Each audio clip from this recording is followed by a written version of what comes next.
Olá, pessoal! Sejam muito bem-vindos, muito bem-vindas. É um prazer estar aqui participando pela terceira vez do canal Ciência para quem Precisa. Essa iniciativa que oferece aulas, palestras, cursos em diversos temas na área de ciências, com o objetivo de arrecadar doações para entidades e ONGs nesse momento com maior dificuldade que a gente está vivendo, né? Quem tiver mais curiosidade, dá uma olhada lá no site, que está tudo bem explicado e tem bastante material legal para baixar. Bom, quem não me conhece, meu nome é Ana, eu sou professora de Hidrogeologia do curso de Engenharia Geológica da UFVJM, a Universidade Federal dos Vales do Jequitinhonha e Mucuri, no campus de Diamantina, Minas Gerais. Eu fiz 3 aulas, né? A primeira foi o que é um aquífero, a segunda eu falei sobre modelos conceituais das águas subterrâneas, e para haver uma continuação, eu vou falar aqui agora sobre modelos numéricos das águas subterrâneas. Porque atualmente essa é uma área que está em grande demanda, está crescendo muito na hidrogeologia, muitas empresas estão utilizando isso nos seus projetos e pesquisa, e muita gente me pergunta, né? Foi tema do meu mestrado, trabalhei bastante com modelos numéricos, então acho que vai ser bastante útil aí para muita gente, espero que seja útil. Eu ressalto aqui que precisamos de um curso inteiro, né, de hidrogeologia para realmente a gente aprender e ter mais familiaridades com os modelos. Então aqui eu vou apenas introduzi-los ao tema, tá? Tentar clarear numa linguagem mais simples para tentar fazer com que esse conhecimento alcance o maior número de pessoas. Espero que vocês gostem. Então, para introduzir, eu vou falar aqui em 3 aspectos. O que é o modelo numérico, para que serve, para que a gente vai utilizar um modelo numérico e como que eu caracterizo, como que a gente pode definir esses modelos numéricos. Então, primeiro vamos começar falando sobre o que é um modelo numérico das águas subterrâneas. Bom, o modelo numérico de fluxo das águas subterrâneas é a representação numérica, uma representação matemática de um modelo conceitual pré-definido de uma área.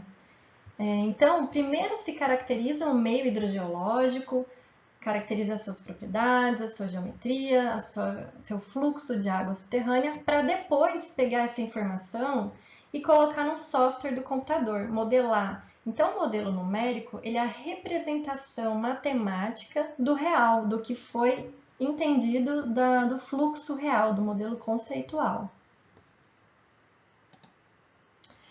Para definir modelos numéricos, então precisa entender de modelos conceituais, precisa saber de hidrogeologia.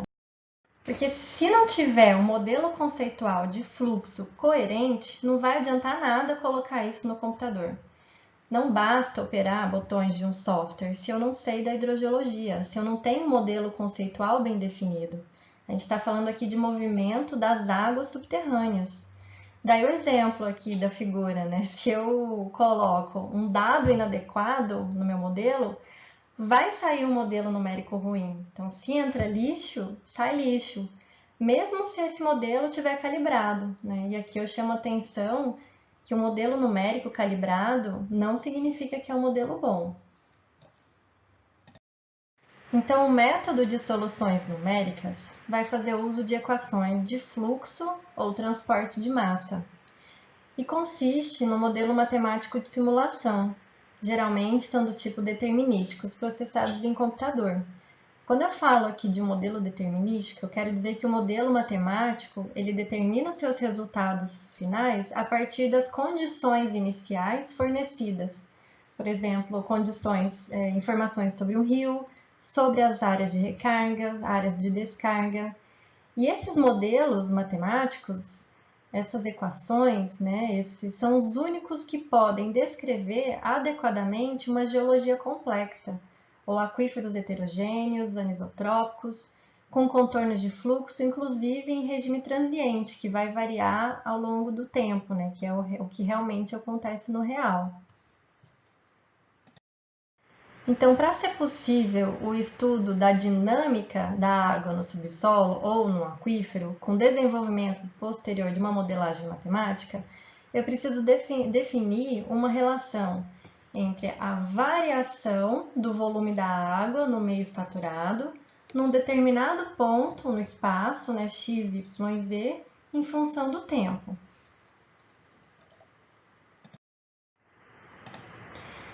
Então, no geral, o que queremos simular com modelo numérico é um fenômeno físico.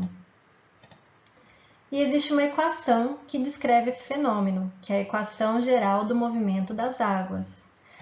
A partir dessa equação, eu consigo resolver a situação desejada, com dados, né, que eu vou fornecer para esse meu modelo.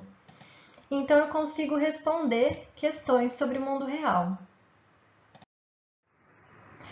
A equação diferencial parcial tridimensional aplicada ao modelo matemático que governa o fluxo da água subterrânea, considerando o meio heterogêneo, anisotrópico e em estado transiente, é derivada por meio de uma combinação matemática da equação de balanço de água e da lei de Darcy.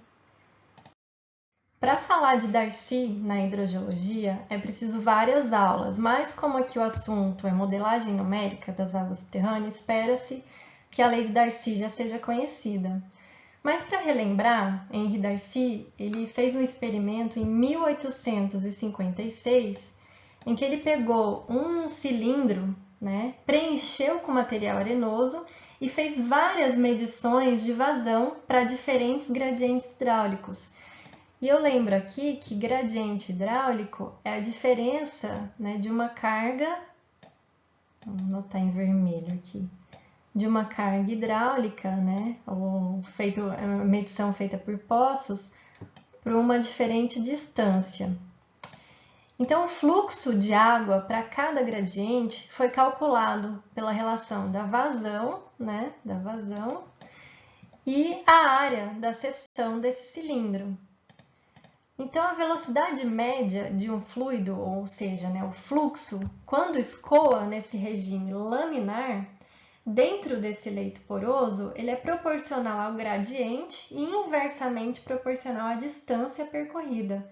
A gente pode descrever esse conceito em equações, né? Então, aqui a gente vai ter a equação 1, o fluxo, né? Então, ele seria igual a vazão sobre uma área. Ou a condutividade hidráulica vezes o meu gradiente hidráulico, né? O ΔH é a distância, a variação da carga sobre uma distância, né? Em relação a uma distância. Esse é o gradiente hidráulico.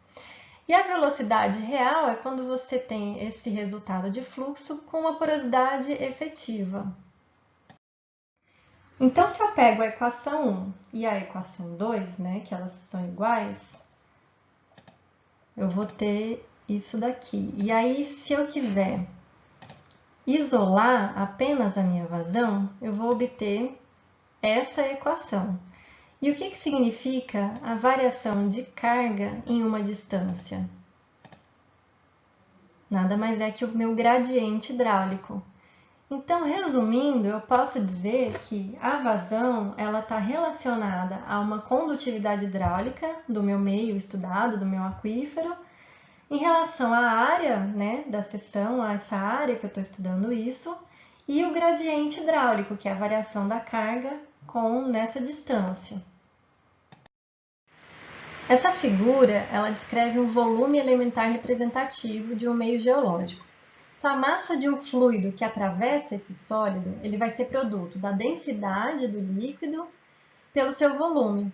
Então, pressupõe-se que a diferença entre a quantidade de água que entra e que sai num determinado ponto XYZ, em função do tempo, vai corresponder a uma mudança de armazenamento.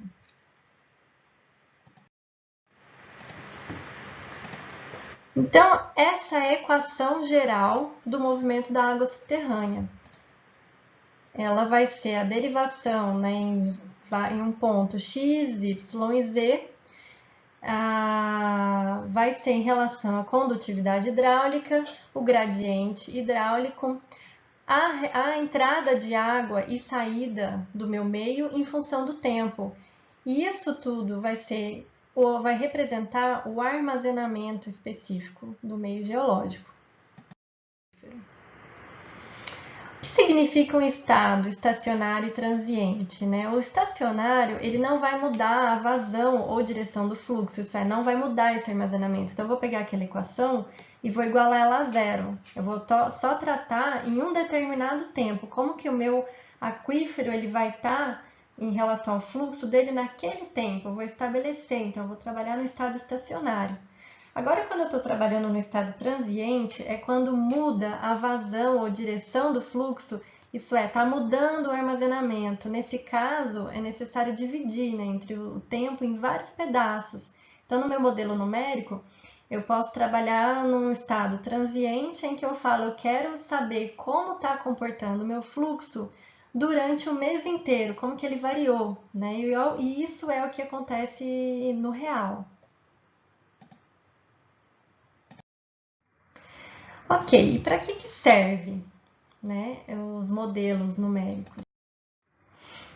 Bom, a modelagem numérica ela permite aumentar a compreensão da hidrogeologia, uma vez que a visualização disso fica mais fácil e ela também permite gerar cenários de explotação futuros, né? Responde perguntas sobre quantidade do recurso e também perguntas sobre a qualidade desse recurso, né? Então, eu posso utilizar em atividades de gerenciamento das águas subterrâneas e posso responder aí questões: quais as vazões máximas permitidas nos poços?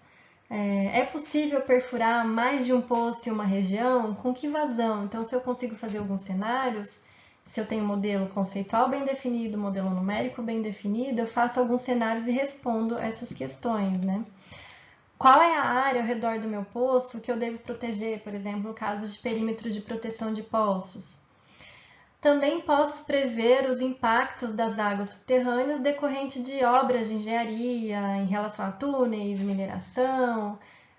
Posso responder questões: qual a influência de uma barragem no comportamento do fluxo regional da água subterrânea? Ou qual vazão e quantidade de poços para bombear a cava e permitir uma extração do minério? Além disso, também posso prever o impacto das águas subterrâneas decorrente de uma contaminação, né? A contaminação vai atingir um certo poço? Quando e em que concentração?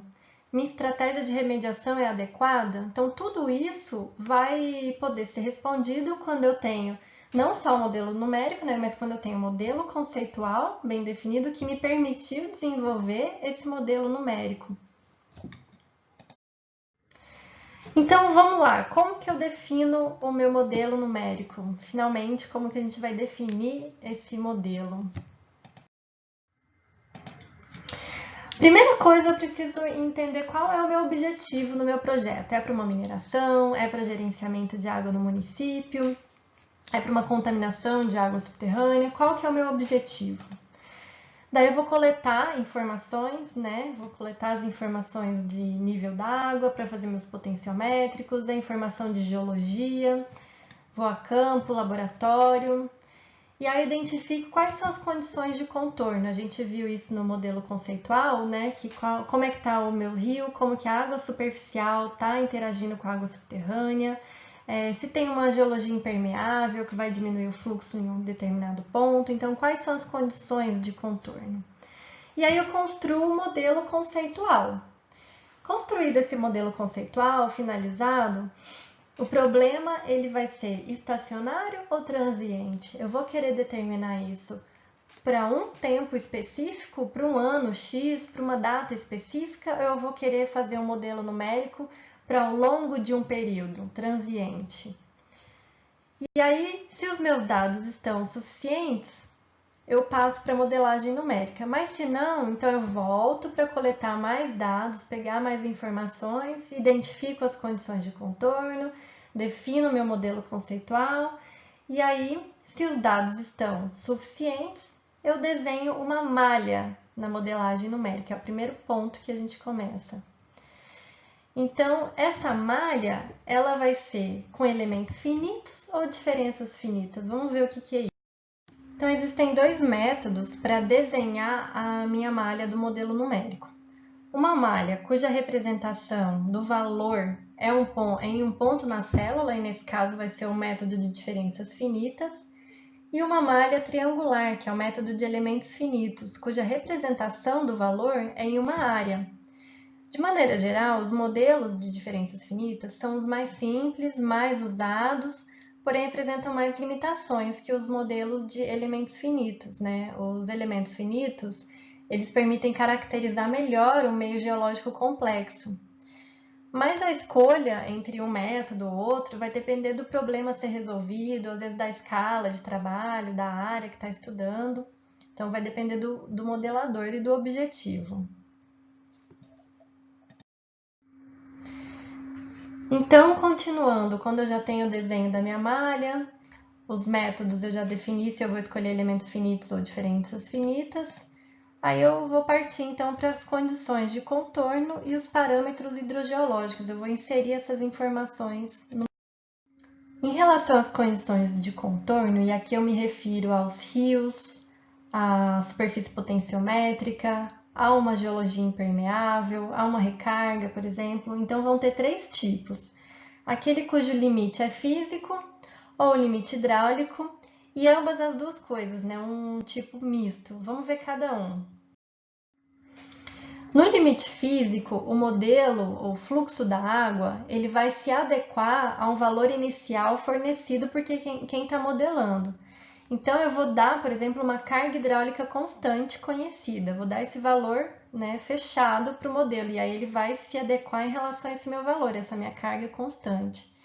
Por exemplo, um lago ou um rio, pode ser um tipo 1, né?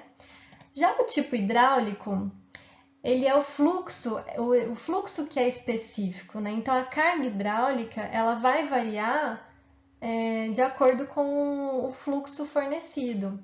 Então, aqui pode ser um fluxo zero, quando eu estou delimitando uma bacia hidrográfica. Então, em divisores de água, ou uma recarga, uma evapotranspiração, tudo isso relacionado a fluxo, né? Já o tipo 3, ele é a situação que pode haver as duas coisas, o físico e o hidráulico. Aí vai depender de como está o comportamento do fluxo no meu modelo. E os parâmetros hidrogeológicos, né? Quem assistiu a minha aula de modelos conceituais das águas subterrâneas, eu expliquei cada um, né, brevemente, o que significa.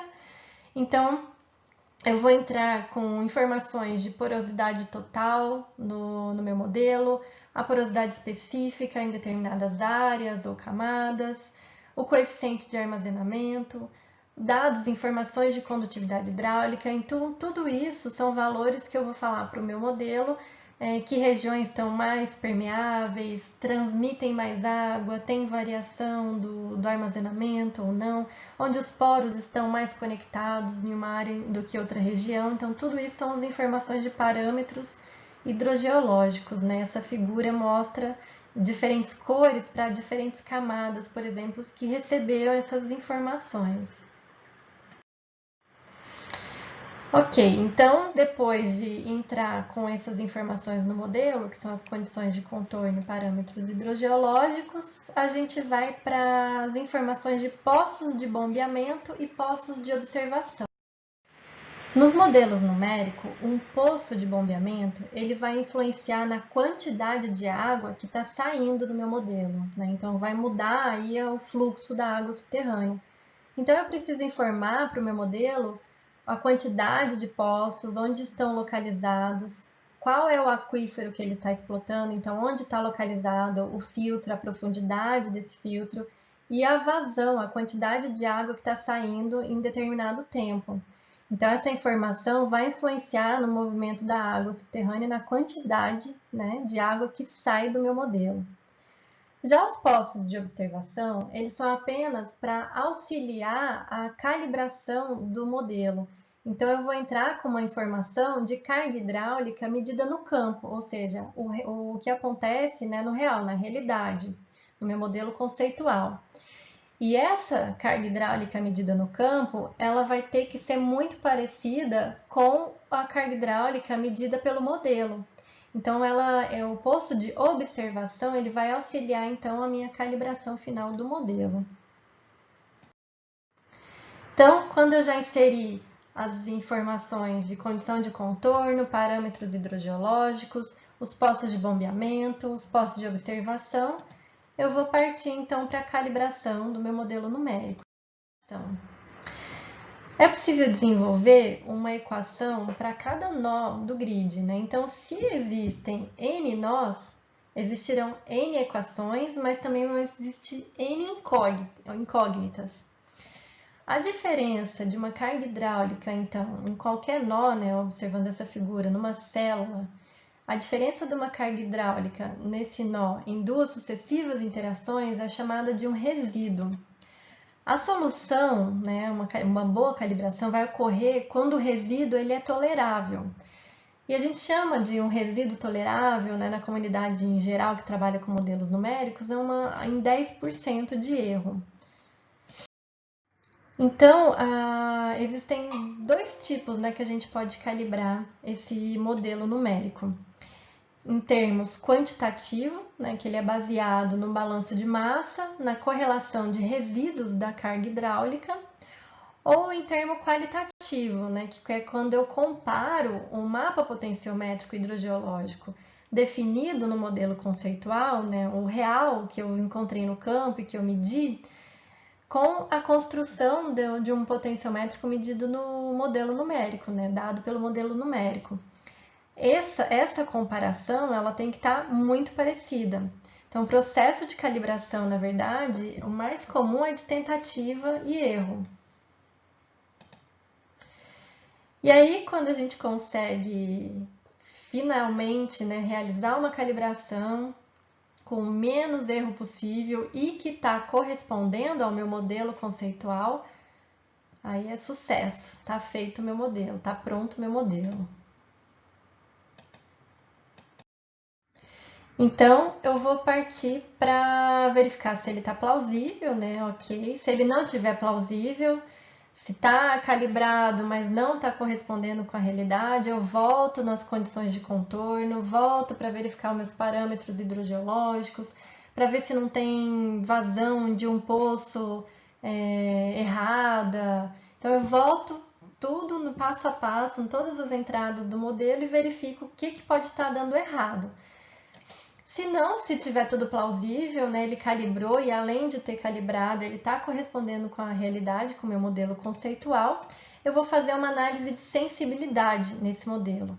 Essa análise é quando eu pego todos esses parâmetros, né, escolho um ou outro e vario em grandes ordens, né, para verificar onde que ele está sensível, se vai modificar alguma coisa, então que isso não pode ocorrer também. E daí eu passo para a simulação de cenários. Né? O que são esses cenários?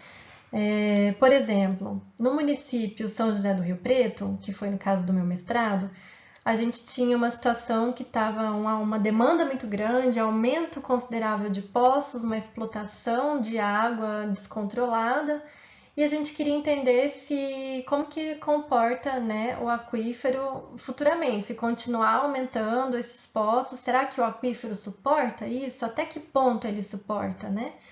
Então a gente pode brincar, quando o modelo está pronto, está calibrado, está coerente com a realidade, a gente pode ficar brincando e fazendo cenários. Daqui 10 anos, se a população aumentar em 10%, então a demanda vai ser tanto, né? Eu coloco esse poço, como que o meu aquífero vai se comportar? Será que ele vai rebaixar muito? Ou se rebaixar, não vai significar muita coisa, né? Então, isso é um tipo de cenário que a gente pode criar no modelo numérico. Além disso, também a gente pode brincar com variações de geologia, né? Por exemplo, em Bauru, a gente modelou o sistema aquífero Guarani confinado e quis entender se eu modificasse uma entrada de água em outro ponto, né? Mexendo com a hidrogeologia, com as entradas de água. Como que será que vai ser o comportamento do meu aquífero, né? Então, depois de um modelo pronto, eu brinco com vários cenários futuros, a depender do meu objetivo do trabalho, e isso é bem legal, né, para a gente prever situações. Então, eu falei aqui do conceito, né, para que serve, qual é o passo a passo de fazer uma modelagem numérica, e ainda não tinha falado dos softwares, né? A escolha de um software para a operação do modelo numérico de fluxo de águas subterrâneas vai depender de alguns fatores. do objetivo do trabalho, da escala, se vai ser uma escala mais detalhada, da geologia, se é uma geologia mais complexa ou não, se é para uma mineração, para rebaixamento, se é para contaminação de aquífero, definir pluma. Então vai depender do objetivo do trabalho. Os dados, o tempo e os recursos disponíveis também, né? Se eu tenho poucos dados, será que eu preciso de um software bem detalhado? Não, nem vou ter essa informação para dar para ele. Então, o tempo que eu vou ter para fazer um modelo, os recursos disponíveis, né? E claro, também a afinidade com o software. O modelador ele tem que conhecer também o software que ele vai trabalhar, né? Eu peguei aqui os principais, né? Existe o Visual Mode-Flow, o FIFlow, o Groundwater Vistas e o GMS. Em geral, né, ultimamente as pessoas têm usado bastante o FIFlow, que ele comporta geologias mais complexas, né? Ele trabalha com modelos de elementos finitos. E o Visual Mode Flow, que é bastante usado também, ele utiliza os métodos de diferenças finitas e é para uma geologia às vezes menos complexa, uma escala mais regional, né, dependendo aí do objetivo. E tem o Groundwater Vistas e o GMS, né? Cada um tem uma cara diferente e também pode ser utilizado aí uma escolha de software. Aqui estão algumas referências que eu usei na apresentação. E obrigada, espero que tenham gostado.